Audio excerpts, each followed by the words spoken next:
Welcome everyone to our keynote session. I am absolutely thrilled to be joined by one of the leading figures in grocery today.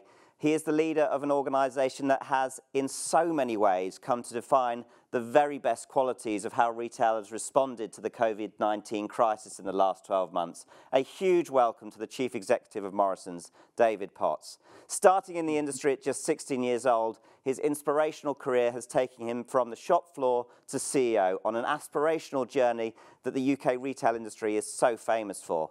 David and I are going to discuss how he's led the way through this extraordinary year, why he believes colleagues' health and well-being should be at the centre of the retail conversation, and how retailers can build back better for a stronger future. David, a huge, huge welcome, and thank you so much for joining us. No, thank you very much. If I just take you back 12 months for a moment and get you to reflect on the past year, what has it actually been like to lead such a large organisation through such a defining year? No, thank you. I mean, I think it's been very important work. Clearly, in this job as a CEO, you do get asked quite a lot of questions. That's a big part of the job, and a big part of the job is the communicator. I think in this past year, I was asked a lot of questions, but I'd never been asked them before. And there was no rehearsal for COVID. There was no kind of Harvard Business Review to refer to. And we didn't really have anything in any of our manuals that had pandemic under sort of P. And so we didn't make it up as we went along, but we did a lot of listening. And then we responded in very short order to what we were hearing from all our stakeholders. But I think in particular what we were hearing from customers and colleagues.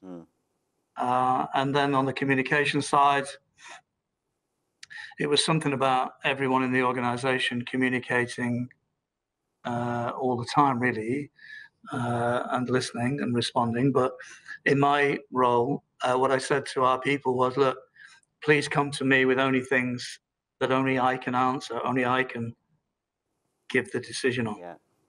Otherwise, intuitively, I thought the danger was we would be overwhelmed by the scale of challenge.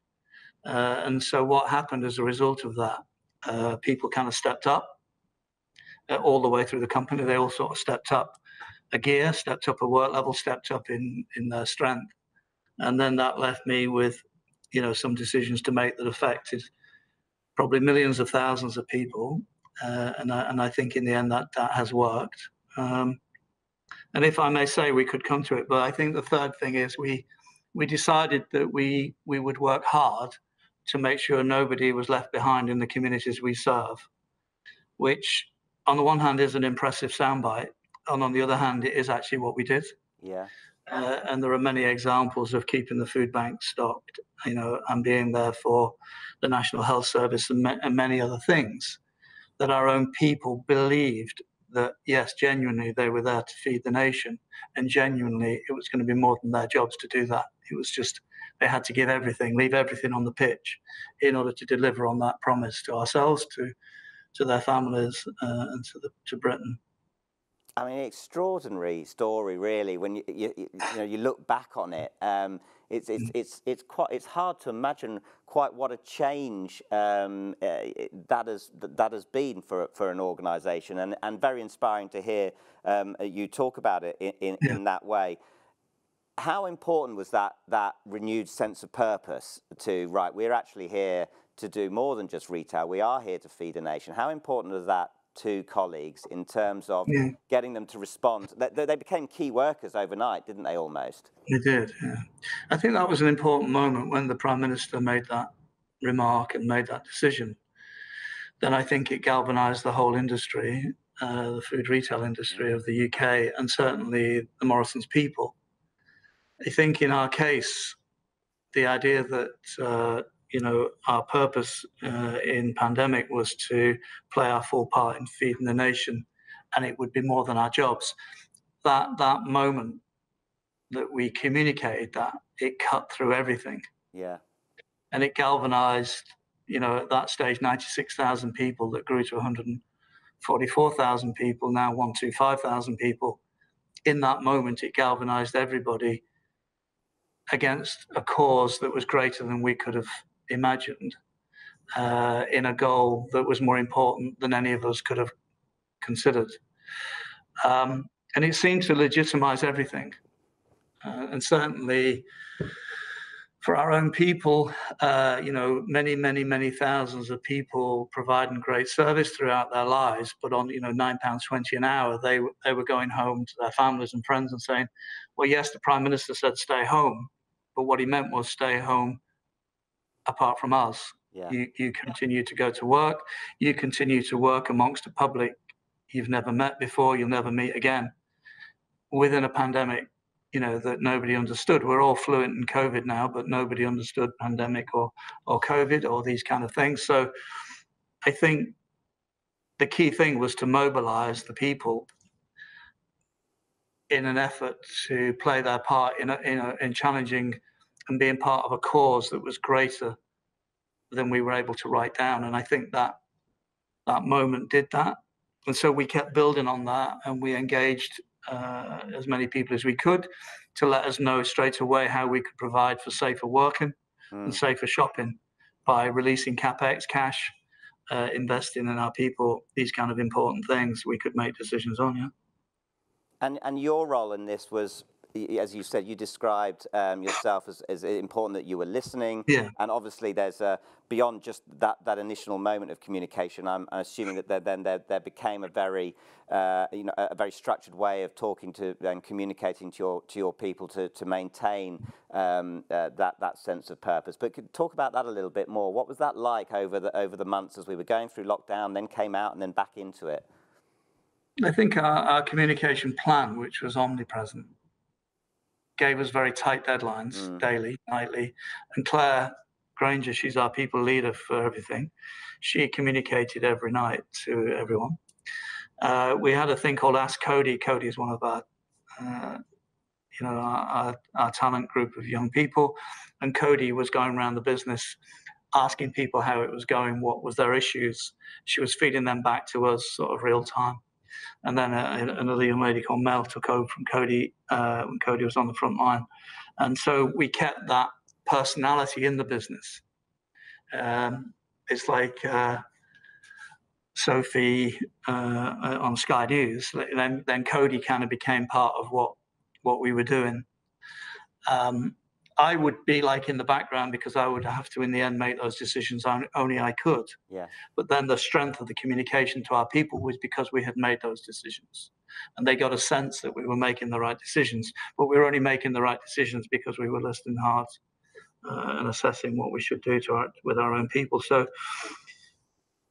yeah, I think as the year got to an end, say, speed forward to the year end, maybe there was some COVID fatigue in the industry. Certainly it would be amongst ourselves, and we've always thought about how do we lift people, through that, and we've had to come up with various things to do that, and it remains important to this day. But the energy the company found, its source was its people. The people created that energy, created that momentum. And of course, you have then led the way, I think, on two very important initiatives with regards to the response around your own people. Firstly, on the issue of enforcing masks being worn within your stores, and then secondly, the rise in the minimum wage that you were paying. How important a signal was that for you as a business, and to what extent are you hoping that others in the industry follow suit, and that it raises retail's general profile as an industry that looks and cares after its people? Well, of course, there's a number of points there. I think if I come to the face covers first, clearly, retailers, frontline colleagues in particular, they're not really there to enforce the law, particularly from time to time if guidance and regulation is slightly ambiguous, understandably, in these uncertain times. But I had a moment in the store where a customer actually wasn't wearing a face cover, and I personally asked him to, and he more or less said he wasn't going to do that. And so in that moment, I faced the challenge that our people were facing. And so I thought about it over the weekend, and I thought, this has to be binary. Absence of medical exemption, fair enough. Of course, we respect and support that. Why wouldn't we? For our own people and for the public. But we decided to go public on absence of that proviso. You'd be wearing a face cover in Morrisons or you wouldn't be welcome. And we stuck by that, and the industry followed that, and I was pleased it did, because it reinforces everything. I think in terms of pay, on the one hand, it is for others to decide how they reward their own people. In our case, we have increased the frontline pay in 5.5 years, 46%, and last year to get to £10 an hour, industry leading 9%. 9%. And so we weren't on minimum wage. I think you didn't quite mean that. I think we were on £9.20, and we've never been on that. If I look back quite a long way, right at the start of my career, I started as a 16-year-old. On the Monday, I've been left school. On the Friday, as quickly as I could leave school, frankly. I couldn't leave any earlier than that Friday, but could I? I would have done if I could. But I started in the store, in the company on that Monday, and I remember my wage was £10.50, but that was for the week. Yeah. Not only that, 51p came out on national insurance, so I got £9.99, otherwise £10. And now in Morrisons, it's £10 an hour. Yeah. And so for me, that's sort of an interesting story. But the British public have always respected and valued food, supermarket, shop workers, so-called, in the UK. But I think through the pandemic, that's gone to a different level. And the public believe and know what has been done for them on their behalf by supermarket workers across the UK, not just Morrisons. Yeah. And so, I think we can look forward to continued recognition for our people. And shop work is always hard work. It's always a high work ethic. We're there to serve the public and serve each other. People love it, but it is tough, and it's important that a fair day's pay is provided for a fair day's work. It's important that everyone's got the chance to get on. And also it's important that everyone is welcome and celebrated, and they certainly are here at Morrisons. And as well as the financial health of your people, clearly, and I know this from working closely with Morrisons, the mental health of your people is also incredibly important. It seems to have risen up the agenda quite rightly over the last 12 months. To what extent do you think that that's a fundamental shift in the way that we may approach how business gets involved in the mental health of people going forward? Yeah, I think it's important. I think it's just destigmatized forever. Why would it ever have been? But it isn't now. And COVID, there may be some benefits from COVID. I think people's increased awareness of it as a challenge to society has been accelerated through COVID. And employers will be much more conscious of it. And it's important that, in the same way as you wouldn't get an electrician in to do the decorating, if there is a challenge in mental health, then get the right skill to help. And that can be trained in, and it can be listening, and it can be awareness, and it can be there for your own people is very, very important, I think. And I think going forward, I know that the Retail Trust is heavily involved in it. It's one of the big reasons we would be there to support you.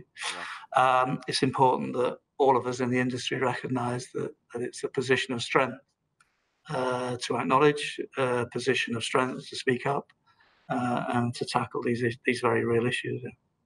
And I mean, it's very clear talking to you of how important your people strategy is to your overall business goals. Is that fair? Yeah, I think it is. It's very much a people business. We are Britain's biggest single food maker, as well as the fourth biggest food retailer.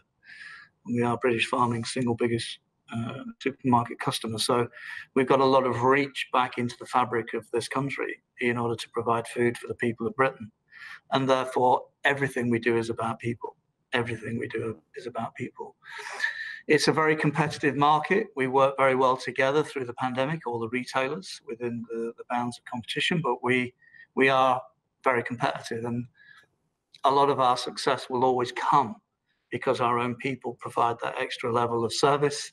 They go that extra mile for productivity to get things done, and they work well as a team, and it's very much a people business, Just moving back to something that you mentioned earlier, what's been, I think, so inspiring about watching Morrisons work through this pandemic, and indeed a key reason, I think, in some of the shift in perception of what an important role retail plays in our society, has been the work that you've done in the communities over the last 12 months. Firstly, could you talk a little bit more about that? And secondly, what are your hopes then going forward with regards to the position of retail as an industry again within British society? Well, I think for us, germane to it being a competitive industry, you have to find a position that works well for colleagues and consumers and all stakeholders, suppliers, and so on. And so, being there around, the communities that we serve, being there for them, how we describe that internally is to be locally integrated, to do everything we can to go the extra mile for those communities that we already serve. I think the acceleration of our community champions, who are sort of at the arrowhead of that work, it really came to life with extra hours, extra budget to spend on local support, and giving them a platform, really providing that platform from the centre in the office in Bradford, across the breadth of the UK through our community champions and our stores and our manufacturing units, producing more goods for people in need.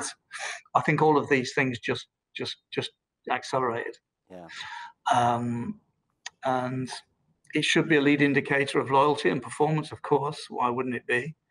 But our brand warmth scores are strong, and it's all because really our people genuinely are there to do everything they can locally. I think for the high street, so-called high street of the future, then it remains massively important.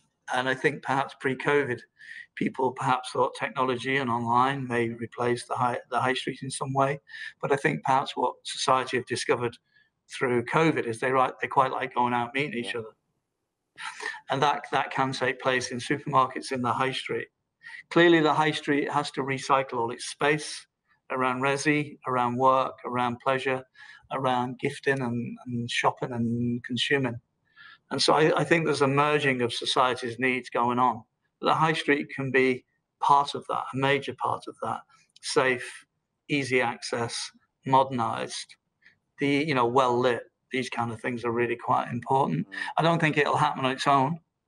But we can see by our last year together as a country that it's going to be an important investment. And the public get that. It can't, we all love Wetherspoons, right? But it can't be just the Buckers and the Wetherspoons. So there's so much more to do.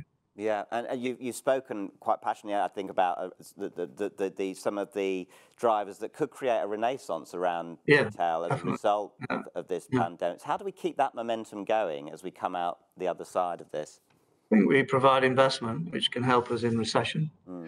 If we're going to build homes for all elements of society, then they need to be like in the high street, not up on the outskirts of town. And we need to, in our business, in our industry, we would always think about following the customer. Don't get too far ahead, but don't get too far behind. So I believe, somewhere, a place I like to go can very much be the high street, so-called, as long as that space is recycled, as long as we invest in a safe, pleasant environment where we can meet our friends and family and be there for each other. I think supermarkets and food shopping can play a part in that in every way.